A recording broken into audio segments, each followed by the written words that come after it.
Tonight, look, One Nation leader Mark Latham will join me soon, and we'll talk about a private member's bill he's drafting to be put to the Parliament to push back on what he calls the woke hijacking of our kids' education. Now, Latham's been bombarded with complaints from parents concerned about attempts by teachers who he says want them to hate their own country, be confused about their gender, and live in terror at looming climate calamity. And it's across the board, including Catholic and private schools, especially if they adopt the UN-backed International Baccalaureate program. Now, parents say their kids are being indoctrinated on feminism, the climate, gender fluidity. Even the food you eat is important, with suggestions on meat-free meals. Parents say they're breeding a generation of Greta Thunbergs, the Swedish teenage anti-climate activist.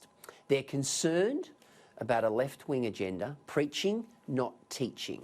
And is it any wonder we see these Extinction Rebellion protesters doing their thing in the middle of a pandemic? The selfishness is extraordinary. Is it any wonder we see protests, Black Lives Matter protests, being planned for next week in the middle of a lethal pandemic? These people are being brainwashed. They see their cause as just and important, and in many respects it is, yet they're not prepared to listen to any arguments from the other side, and that in itself shows the selfishness. Instead, they march on.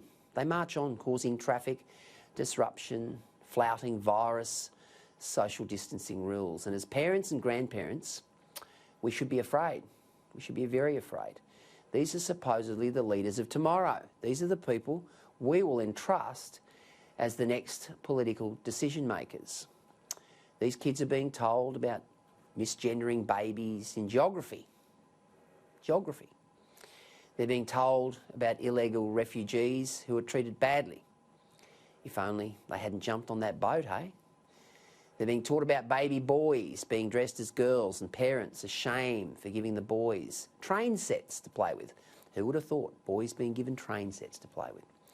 You can't make this stuff up. Stick around for my chat with Latham. You'll be amazed at what our kids are being taught in schools right now.